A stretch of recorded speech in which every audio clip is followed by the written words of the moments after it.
Can't you see God must have missed the house? This is not the right house, man of God. I got to reason this thing out, because some of us would say, this is my last $100 bill. How is it God is telling me to give it to the pastor? You're not talking with me. How is it that God is telling me to go bless somebody when I myself need a blessing? But I live long enough to know that if I need a blessing, I got to learn how to be a blessing. And if I want to be a miracle, I got to be a miracle to somebody else, because God's not going to sit there and let this pass by just like that. We got to trust him and obey him and allow him to move in our lives. Somebody give God a praise. So she complaining, man of God, can't you see? We're going to eat and we're going to die. I love God because he always shows up when things is about to be crazy, when things are about to turn you upside down, when your faith seems as if it can't get you to the place that you ought to go. Somebody give him praise. He said, I can't do that. That's what she said. Because her rationale was, can't you see? My food is not enough for me and you. But the writer said, little is much. Let me explain that. That's no reason for you to just have a little bit. Because see, some of you are just satisfied with being in Lodebar. Well, it's me, Jesus, and my children. We just go enjoy. Ain't no worry about nothing. And God is saying, that's not what I'm saying to you, because poverty is a crime. You ain't talking with me. To be poor when you can't do the things that God wants you to do, you'll be in a whole lot of trouble. So the woman said, now watch this. She could have been complaining to the man of God that I heard you made a prophecy that there'll be no rain, and because of you, that's why I'm going through what I am going through. So the man of God said, this is what I want you to do, woman. I want you to go in and do just like you said.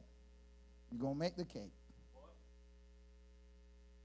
He's saying, don't change your course of action, but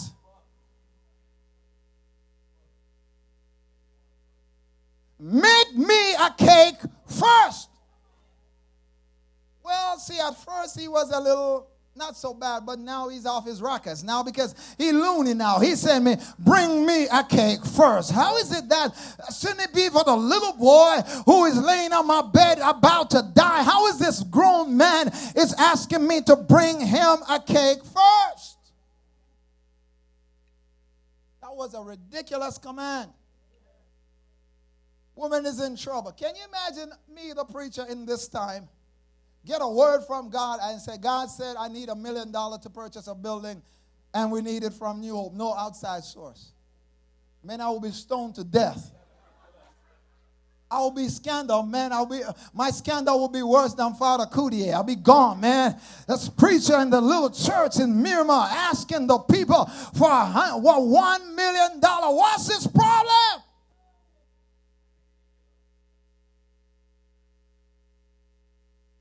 I still got about 23 minutes left. Are you hearing me this morning? Because I'm tired of just living the old conventional way. Oh, man, that was weak. I'm tired of just getting the mercy drops when there are showers of blessing. But see, let's not fool ourselves that we have to follow ridiculous commands to get ridiculous blessing. It's not about us just showing up and giving a shout every now and again. But it's time to trust God even when it seems like it doesn't make any sense.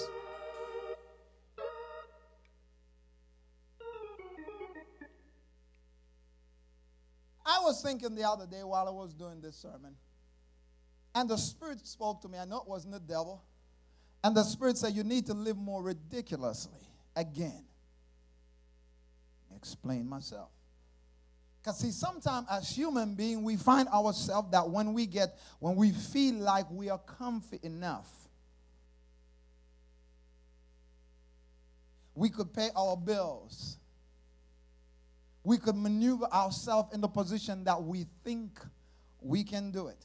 And God brought me back to the place. He said, you remember when you trusted me when the doctor said to your wife, you're not going to have no more children, when you went down to Johnson store and you bought up diaper rash ointment and baby oil and baby lotion. You remember when your wife laughed at you and said, where you going with all this bag? Because I had bags of them stuff and I'm not even pregnant. I said, you just don't know it yet. You're not talking with me. So if we got to have faith, then we have to have a corresponding action. You're not talking with me. That's how our faith that will be generated, my friend. Because see, we can't sit back. And God said, do you remember when you left Palm Beach? It was just a word, a crazy word that you heard from me, that if you were here, things would have been better. You're not talking with me, that every now and again I may think that maybe it was a devil that told me. See, you're not talking with me. Bless God. But if we get ourselves and put God to the test and started acting ridiculously for God, what's the blessing that God will bring through in store for us?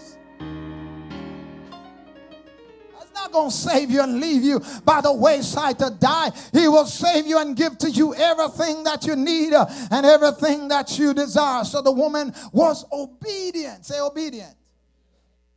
And she made the man of God the cake first. Now what she didn't realize, here's what the man of God also did. He also gave another ridiculous prophecy. Because he said, lady, if you give me that thing first, your barrel of meal will not go empty. And your cruse of oil will not go out. The lady now could be saying, no, I never heard anything like that before. See, we only want to do things based upon what we know can be successful. Do you know it takes a lot of faith for a preacher to pastor a church? Oh, that was weak. A whole lot. But sometimes you want to say, God, man, I don't like this stuff. Change it. Fix it.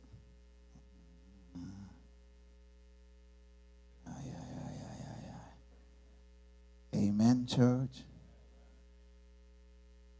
So she gave her first fruit to the man of God. And what did happen?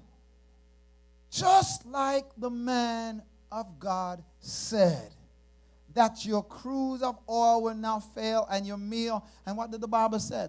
They ate many days, all three of them. Can I talk to the church like I want to talk right now? But see, God is calling us to be obedient. And see, obedient is not talk. Because I understand in church we have a lot of rhetoric. We can talk the talk. But how many of us are going to walk the walk? I've seen men and women of God being blessed ridiculously. And how do they get the blessing? It's not because they sit down on their laurels and just eat and drink and don't do anything. But they move out in faith and say, God, if you says it, I'm going to trust you. I'm going to believe you. I'm going to stand upon your word, and I'm going to do thus saith the Lord. So are you in a situation right now that your need seems dire and it seems like I can't make it? My friend, you may be down in the lowest end of the totem pole, but one of these days God's gonna drive you up straight up to the top, and you're not going to know when it hits you. All that you got to do is stay in the will of God and be busy about the things of God. And when you be busy about the things of God, God will be busy about the things concerning you. See, it may not come when you want it, but God is always on time. God is always at the place where He'll bless you. So if you're down now, when the pendulum swings, it's going to swing in your favor. You may be living beneath your privilege right now, but all you got to do is trust the Lord and be obedient to His word. Because when the pendulum can come back the next way, the favor of God is going to flow upon your life. And how does the blessing come? The blessing doesn't come one way, but it comes perpetually. Because God's not going to let us stay here and die, but He will make a way for us. All right, I said, when there is no way, Jesus is a way.